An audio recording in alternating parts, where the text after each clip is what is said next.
হঠাৎ করেই কোনো আগাম সতর্কবার্তা ছাড়াই খুলে দেওয়া হয় ভারতের সকল প্রকার বাঁধ। এর ফলে বাংলাদেশে কুমিল্লা, ফেনী সহ বিভিন্ন জায়গায় দেখা দেয় বন্যা। ঘর ছাড়া হন হাজার হাজার মানুষ। দেখা দেয় খাদ্যর অভাব। ঠিক এই সময় তাদের পাশে দাঁড়ানোর জন্য ধামরাই চন্দ্রাইল থেকে ত্রাণ নিয়ে আমরা রওনা দিই ফেনীর উদ্দেশ্যে।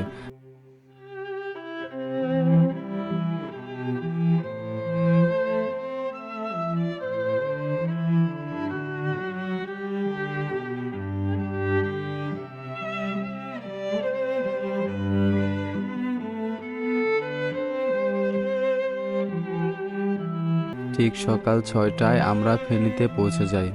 সেখানে গিয়ে দেখি আমাদের মতো আরও অনেকেই বিভিন্ন জেলা থেকে ত্রাণ নিয়ে এসেছে, কিন্তু যথেষ্ট পরিমাণ নৌকা বা স্পিড বোট না থাকার কারণে ভেতরের দিকে যাওয়া সম্ভব হচ্ছিল না। যার কারণে কাছাকাছি থাকা মানুষদের সবাই ত্রাণ দিচ্ছিল, কিন্তু ভেতরের দিকে থাকা মানুষগুলো কিছুই পাচ্ছিল না। আমরা এক স্থানীয় ব্যক্তির মাধ্যমে একটি স্পিড বোটের ব্যবস্থা করে ফেলি। তারপর খাবার নিয়ে পৌঁছে যাই অনেক ভেতরের দিকে। ঘরবাড়ি ডুবে যাওয়ার কারণে সকলেই প্রাইমারি স্কুল, মাদ্রাসা, হসপিটাল সহ বাড়ির ছাদে অবস্থান করছিল সবাই।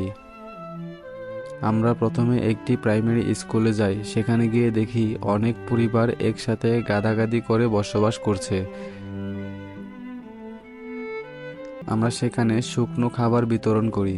এছাড়া আমরা হাসপাতাল, এতিমখানা ও বিভিন্ন আশ্রয় কেন্দ্রে খাবার বিতরণ করি। তাই আপনাদের বলতে চাই, চেষ্টা করবেন একটু ভিতরের দিকে যারা আটকা পড়ে আছে তাদের জন্য ত্রাণ নিয়ে যাওয়ার।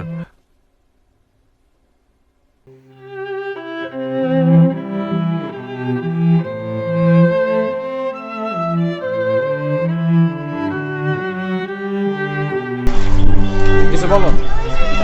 আমরা হচ্ছে একটা মসজিদ আর হচ্ছে এটা মাদ্রাসা, এতিমখানা মনে হয় না?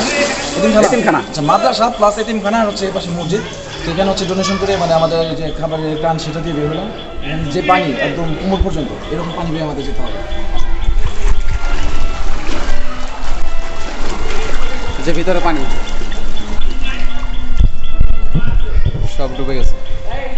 মাদ্রাসা এই সামনে গর্ত আছে, ওইখানে হৃদয় দেখে যাও।